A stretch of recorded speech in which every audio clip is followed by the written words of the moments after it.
दे दूं। विज्ञान क्या है पहले हम ये तय कर लें।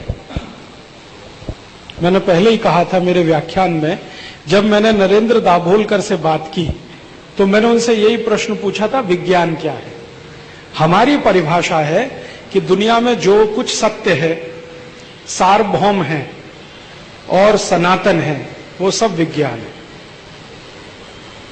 जो सत्य है, सार्वभौम है और सनातन है, वो सब विज्ञान है। ये भारत की परिभाषा है। सत्य सत्य रहेगा, चाहे भारत में हो या अमेरिका में। प्रतिपादित करने के लिए आप उनके शब्द इस्तेमाल मत करिए, नहीं तो उन्हीं के नौकर बनेंगे। आप प्रतिपादित अपने आधार पर करिए ना। यूरोप और अमेरिका ने कोई टर्मिनोलॉजी डेवलप की है, आप उसमें फंसेंगे तो उनके ही पीछे चलना पड़ेगा। उनकी विज्ञान की परिभाषा दूसरी है। हमारी परिभाषा है कि जो सत्य है, सार्वभौम है और सनातन है। सनातन माने करोड़ों साल से आया, करोड़ों साल तक चलेगा। सनातन माने कभी भी किसी भी समय में आप उसको टेस्ट कर सकते हैं, और सत्य तो है। तो जो सत्य है, सनातन है, सार्वभौम है, वो हमारा विज्ञान है। यूरोप में विज्ञान दूसरा है। उनके यहां विज्ञान की परिभाषा ही अलग है। उनके यहां लोगों द्वारा कहा गया, जिनको वो ऊंचा मानते हैं, वो विज्ञान है। जैसे प्लेटो बहुत ऊंचा आदमी है, वो कुछ कह देगा, वो विज्ञान हो गया उनका। सुकरात ऊंचा आदमी है, उसने कुछ कह दिया तो विज्ञान हो गया। हमारे यहां किसी व्यक्ति ने कह दिया इसलिए विज्ञान नहीं है, वो करोड़ों साल से चला आ रहा है, अगले करोड़ों साल चलेगा, इसलिए विज्ञान है। अब प्लेटो ने बोल दिया कि स्त्री में आत्मा नहीं होती, तो पूरा यूरोप यही मानता है कि स्त्री में आत्मा नहीं होती, आज भी मानता है। इसलिए स्त्री को नीचे रखना है हमेशा। स्त्री बैंक अकाउंट नहीं खोल सकती, वोट नहीं दे सकती, प्रॉपर्टी नहीं रख सकती, अदालत में गवाही नहीं दे सकती। ये सब 1950 तक यूरोप में चलता रहा, क्योंकि प्लेटो बोल गया। अब हम इसको विज्ञान मानेंगे? हमारे यहां तो स्त्री पुरुष क्या, छोटे छोटे जीव में भी आत्मा होती है, और आत्मा सबकी समान होती है। तो हमारा विज्ञान तो अलग हो गया ना उनसे। हमारी समस्या ये हो गई कि यूरोप से कुछ आ गया, उसको हमने विज्ञान कहना शुरू कर दिया। और माफ कीजिए, गायत्री परिवार की पुस्तकों में ऐसा बहुत कुछ है कि हर एक विदेशी दार्शनिक का नाम लेकर आप उसका प्रतिपादन करते हैं। आप कमजोर दिख रहे हैं, ये आप अन्यथा मत लीजिएगा। गायत्री परिवार के लोग, गायत्री परिवार के सब ग्रंथ मैंने पढ़े हैं। जितने विदेशियों के नाम उसमें घुसे हुए हैं, शायद हिंदुस्तान की किसी दूसरी संस्था की पुस्तकों में नहीं है। आप इतने कमजोर क्यों हैं? हर एक बात आप विदेशियों के माध्यम से क्यों सिद्ध करना चाहते हैं? आप ढूंढिए आपकी किताबों में, मैं निकाल के देता हूं, 1000 से ज्यादा नाम निकल आएंगे विदेशियों के। तो आप खुद कमजोर हो रहे हैं, इसलिए विदेशियों के नाम से प्रतिपादन करने में लगे हैं। तो ये प्रतिपादन नहीं किए जाते कभी भी। हमारी मान्यता है, हम इस पर दृढ़ हैं, प्रतिपादन किसको करें? मैं आपको एक छोटी कहानी सुनाता हूं। मैं बता रहा हूं, आप इसको सुन लीजिए, और अगर इसका करेक्शन गायत्री परिवार करे तो बहुत अच्छा होने वाला है। ये इस दृष्टि से मैं कह रहा हूं। इजराइल में चले जाइए आप, वो लोग कहते हैं जी शनिवार बहुत पवित्र है, ठीक है। उसके पड़ोस में फिलिस्तीन में चले जाइए, वो कहते हैं जी शुक्रवार बहुत पवित्र है। और उसके थोड़े आगे चले जाइए तो कहते हैं रविवार बहुत पवित्र है। इजराइल वाले यहूदी हैं, वो शनिवार को पवित्र मानते हैं। उनके पड़ोसी फिलिस्तीन वाले मुसलमान हैं, वो शुक्रवार को पवित्र मानते हैं। और थोड़े पड़ोसी ईसाई हैं, वो रविवार को पवित्र मानते हैं। ये तीनों एक ही जगह से निकले हुए धर्म है। जेरूसलम में से ईसाईयत निकली, जेरूसलम में से इस्लाम निकला, और जेरूसलम में से यहूदी धर्म निकला। एक गांव में से निकले हुए 3 धर्म हैं, अलग अलग मान्यता है तीनों की। एक कहता शनिवार पवित्र है, एक कहता रविवार पवित्र है, एक कहता शुक्रवार पवित्र है, और तीनों ही कहते हैं हम वैज्ञानिक हैं। तो आप उन तीनों में से किसको प्रतिपादन करेंगे अपने यहां? आप कहते हैं कि सभी वार पवित्र हैं, रविवार सूर्य का है, सोमवार चंद्रमा का है, मंगल हनुमान जी का है, बुधवार किसी का है, बृहस्पति है। तो आप तो उनके आधार पर प्रतिपादन में लग जाएंगे, तो फंस जाएंगे शुक्रवार, शनिवार और रविवार में।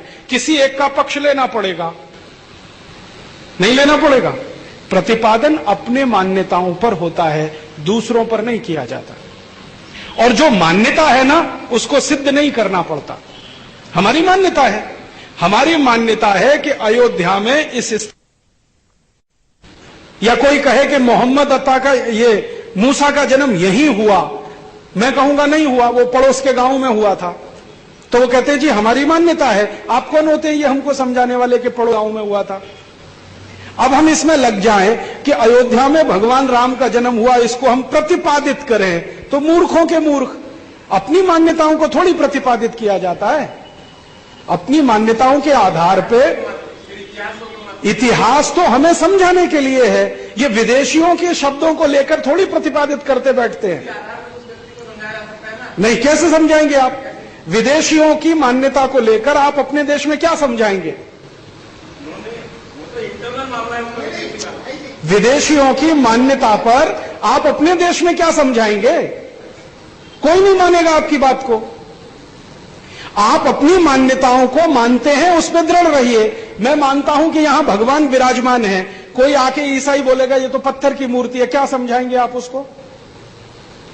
वो कहता रहे हम हमारी मान्यता में दृढ़ हैं कि यहां भगवान है, हम मानते हैं कि कण कण में भगवान है, इसलिए हम यहां पूजा कर रहे हैं। कोई ईसाई आके कहेगा ये तो पत्थर की मूर्ति है, इसमें क्या रखा है? हमारे लिए वो भगवान है, उसके लिए पत्थर की मूर्ति है, उसकी मान्यता है पत्थर की मूर्ति, हमारी मान्यता है भगवान, वो मानेगा नहीं, तो हम क्यों मनाने में लगे उसको?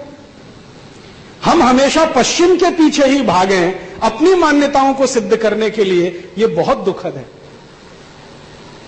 और विशेष रूप से आज विषय निकल आया, चूंकि मैं गायत्री परिवार के सब पुस्तकों को पढ़ चुका हूं, हर एक बात को प्रतिपादित करने के लिए एक विदेशी का उदाहरण उसमें दिया हुआ है।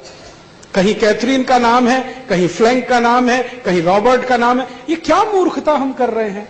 अपनी चीजों को प्रतिपादित करने के लिए विदेशियों के नाम लेने की क्या जरूरत है?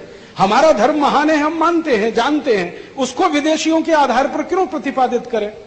वो तो आप हमेशा करते रहेंगे, वो कभी मानेंगे नहीं। हम तो यही कर रहे हैं ना। हम तो इस देश में हजारों साल पहले कह चुके हैं कि मंगल ग्रह पर किसी का उतरना संभव नहीं है। भारत के शास्त्रों में यही है। अब वो विदेशी आज उसकी रिसर्च करें, हम उनके आधार पर उसको प्रतिपादित करने में लग जाएं, तो ये तो मूर्खता है। इसलिए मेरा यह कहना है कि कभी भी आप प्रतिपादन करने के चक्कर में ना फंसे, आपकी जो मान्यता है उस पर दृढ़ रहें, क्योंकि मान्यताओं पर कभी बहस नहीं होती। मान्यता हर एक सभ्यता की अपनी अलग होती है, दूसरी सभ्यता की अलग होती है। जो मान्यताओं पर एक दूसरे को समझा लेते, तो ईसाईयत, इस्लाम और यहूदी धर्म अलग अलग क्यों होते?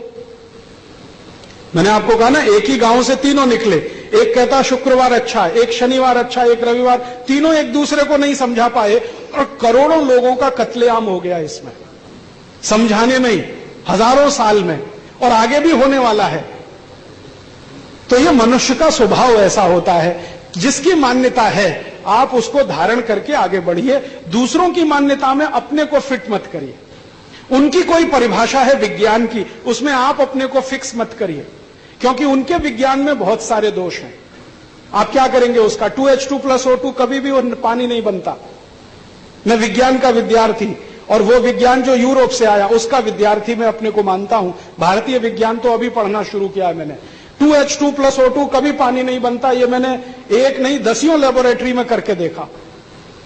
हाइड्रोजन और ऑक्सीजन को मिलाओ, कभी पानी नहीं बनता। कितने भी प्रेशर पे मिलाओ, कितना भी टेम्परेचर बढ़ाते जाओ, पानी बनता ही नहीं है।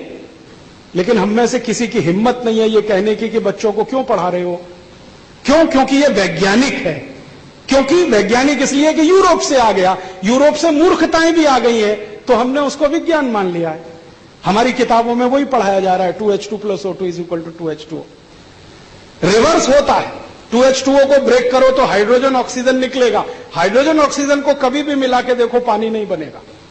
जो बन जाता तो पानी की इतनी समस्या नहीं होती। पानी बनाने का विज्ञान भारत का है, वही सार्वभौम है जो पानी बनाने का चक्र हमको समझाता है। यूरोप में कोई नहीं बताता इसको। अब आप यूरोप के 2H2+O2 पे लगेंगे अपने को प्रतिपादित करने, कहां आगे बढ़ने वाले हैं? आप तो खुद गिर जाएंगे वहीं पर। इसमें एक समस्या है कि अगर हम उसको प्रतिपादित, डर है, ये समस्या नहीं है, ये आपका डर है। और ये डर इसलिए है कि आप निकले हैं संप्रदाय बनाने के लिए, देश की समस्या हल करने के लिए नहीं। जब कोई संप्रदाय बनाता है तो उसको हमेशा यह चिंता रहती है कि मेरे बाड़े में कितनी भेड़, मेरे बाड़े में कितनी भेड़। जब आप संप्रदाय छोड़कर काम करते हैं तो यह समस्या ही नहीं होती। अभी तो मैं आपके साथ हूं। नहीं, मेरे साथ नहीं है, आप मेरे साथ नहीं है, आप गायत्री परिवार के साथ हैं। सुनिए, और आपके गुरुजी के खिलाफ काम कर रहे हैं। आपके गुरु आचार्य श्रीराम शर्मा ने कभी नहीं कहा कि इसको संप्रदाय बनाना, वो निकले थे कल्याण करने के लिए विश्व का। आपने बांध के रख दिया उनको एक संप्रदाय में। उन्होंने निकाली थी युग निर्माण योजना और आपने उसको भुला दिया। अब आप लगे हैं कुछ ऐसे काम में जो वो कभी नहीं करते अपने जिंदा रहते हुए। माफ कीजिएगा, ये टिप्पणी मुझे इसलिए करनी पड़ी कि मैं देख रहा हूं कि बहुत भटकाव है। युग निर्माण योजना का काम तो कहीं पड़ा हुआ है, कुछ ऐसा काम हो रहा है जिससे ना युग बन रहा है ना निर्माण हो रहा है।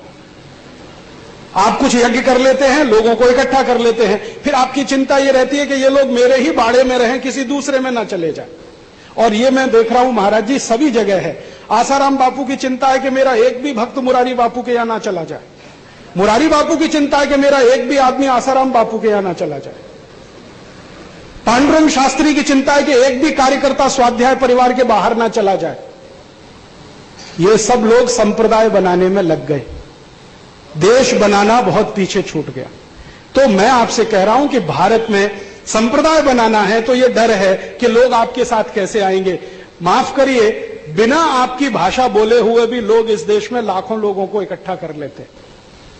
आपकी भाषा नहीं बोलते वो, फिर भी उनके पास लाखों लोग हैं। तो ये डर क्यों है आपके मन में कि लोग आपके साथ नहीं आएंगे? आप काम करने निकल जाइए देश का, लोग अपने आप साथ में आएंगे। आपको खुद पर कॉन्फिडेंस नहीं है, इसलिए आप फंस गए उस दुष्चक्र में जो पश्चिम का दिया हुआ है, और उन्हीं की प्रतिपादन में हम लगे हुए हैं डायरेक्ट और इनडायरेक्ट तरीके से। तो ये प्रतिपादन मत करिए, क्योंकि प्रतिपादन कभी भी कोई देश किसी का नहीं करता है। सब अपने को महान मान के ही काम करते हैं। ईसाईयत वाला भारत के किसी भी श्लोक को या किसी भी मंत्र को और किसी भी शास्त्र को कोट नहीं करता यह सिद्ध करने के लिए कि ईसाईयत महान है। तो आप क्यों परेशान हैं? उनके वैज्ञानिकों को कोट कर करके परेशान हैं आप, जिन्होंने जिंदगी में कभी हिंदू धर्म जाना नहीं, भारत को जाना नहीं। उन वैज्ञानिकों के नाम आपके शास्त्रों में मैं निकाल के दिखाऊं। मैक्स मूलर, कितनी जगह कोट किया है आपके शास्त्रों में मैक्स मूलर को, जो कभी भारत आया नहीं। उस मैक्स मूलर के माध्यम से आप क्या प्रतिपादित करेंगे इस देश में? जिसने कभी धर्म पढ़ा नहीं, आचरण किया नहीं, शास्त्र को जाना नहीं, वो वेद की यहां से कुछ कॉपी ले गया, उसमें कुछ छेपक लगा के उसने जोड़ दिया, वो आपके यहां पढ़ाया जाता है ऋग्वेद के रूप में, जो मैक्स मूलर का लिखा हुआ है। और आप अपने को महान मानते हैं कि मैक्स मूलर का हम प्रतिपादन कर रहे हैं। मैक्स मूलर के हजारों साल पहले वेद, करोड़ों साल पहले के वेद हैं, और वेद मनुष्य के लिखे हुए नहीं है, ईश्वर की वाणी। कुछ महान लोग होते हैं जो ईश्वर की वाणी को सुन लेते हैं, वो लोगों को बताना शुरू कर देते हैं। तो जो ईश्वर की वाणी है वो मैक्स मूलर की वाणी हो गई अब इस देश में। गायत्री परिवार के जितने भी ऋग्वेद की पुस्तकें मेरे पास हैं वो सब मैक्स मूलर वाली है। सामवेद की भी है, अथर्ववेद की है, मैक्स मूलर वाली है। मैक्स मूलर को क्या मालूम भारत के बारे में? वो खुद कहता है मैं कभी भारत नहीं गया, आया नहीं। संस्कृत भी जानता था तो टूटी फूटी जानता था। अब उसने लिखा हुआ कुछ है, हम उसको प्रामाणिक मान के पढ़ा रहे हैं। हर जगह आप जो है उस पे यज्ञ करा रहे हैं, लोगों के बीच में कथन उपकथन कर रहे हैं। मुश्किल वहां हो रही है। हमें खुद नहीं मालूम है कि हम पश्चिम में कितने घुल मिल गए। भारत बनाना चाहते हैं पश्चिम के तरीके से। यही गलती नेहरू जी कर रहे थे। नेहरू जी कहते थे भारत को महान बनाना, लेकिन यूरोप के रास्ते से। वही गलती हम करने लगे। भारत महान बनेगा भारत के रास्ते से, यूरोप और अमेरिका के रास्ते से नहीं। तो भारत का रास्ता होगा, भारत के शास्त्र होंगे, भारत की विद्याएं होंगी, भारत के नियम होंगे, भारत की मान्यताएं होंगी, और उनको किसी दूसरों की मान्यताओं से प्रतिपादित करने की जरूरत नहीं है। आपकी अपनी मान्यताएं इतनी मजबूत हैं, आप उन्हीं को कहिए, लोग उसी से जुड़ेंगे। ये मेरा कहना है। और कुछ कड़वी बात कही हो तो माफ करिएगा, क्योंकि ये बात मैं आपसे नहीं प्रणव पंड्या जी से कह चुका हूं। आपसे नहीं, आप तो बहुत नीचे स्तर के व्यक्ति हैं, माने कार्यकर्ता स्तर के। मैं प्रणव पंड्या जी को कह चुका हूं कि आप इस भारत को यूरोप के रास्ते ले जाना चाहते हैं क्या? आपके शास्त्रों में इतने विदेशियों के कथन उपकथन क्यों देते हैं? क्या भारत में कमी पड़ गई है ऋषि महर्षियों की? जिनके कथन कोट करने में आपको शर्म आती है या तकलीफ आती है? ऐसी कोई कमी नहीं है इस देश में। न्याय शास्त्र पढ़ाना हो तो इस देश के लिए बहुत नाम है। कोई जरूरी है कि प्लेटो और सुकरात का नाम लेके ही हम न्याय शास्त्र पढ़ाएं? तो भारत में है तो भारतीयता की बात और भारतीय शास्त्रों के आधार पर, भारतीय मान्यताओं परंपराओं के आधार पर करें। और माफ करें, इस देश में संप्रदाय ना बनाए कोई भी, इस देश में देश को आगे बढ़ाने का काम करें। संप्रदाय बनता है ना तो देश छोटा हो जाता है, संप्रदाय बड़ा हो जाता है। फिर क्या होता है, ऊपर से जो आदेश आएगा संप्रदाय वही करता है, नीचे की ग्राउंड रियलिटीज में कोई काम नहीं होता।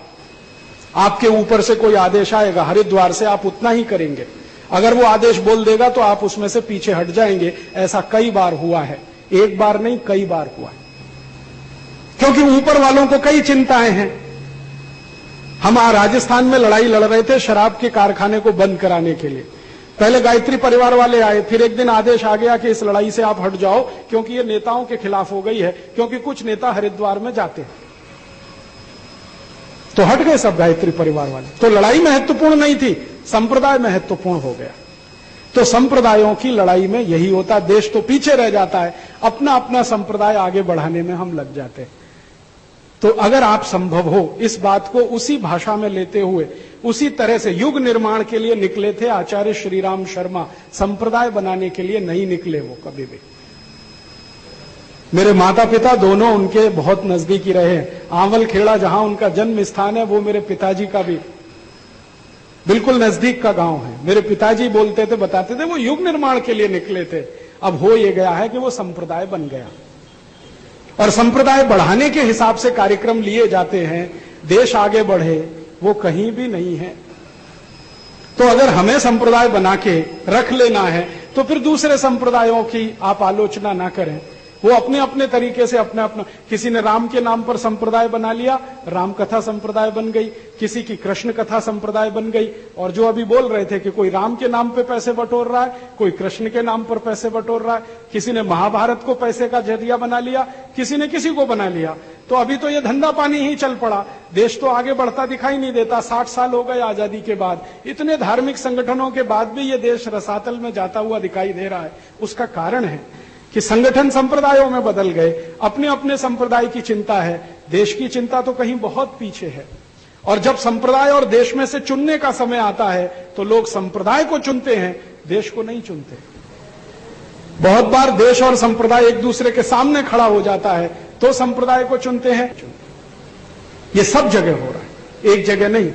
तो अगर इसी गलती में हम फंसे रहेंगे तो शायद कोई समस्या हल नहीं होगी। हम अपने संप्रदाय के बाड़े को तोड़ें और जो गलती हुई है उसको ईमानदारी से स्वीकार करके ठीक कर लें, तब तो बात आगे बढ़ती है। और अगर नहीं करते हैं तो वो वहीं की वहीं फंसती हुई रह जाती है। और प्रतिपादन यूरोप से आए हुए शब्दों पर और यूरोप से आई हुई परिभाषा पर कभी ना करें। हमारे देश के शब्द और हमारे देश की परिभाषा उसके लिए गढ़ें, ये मेरी आपको विनती है।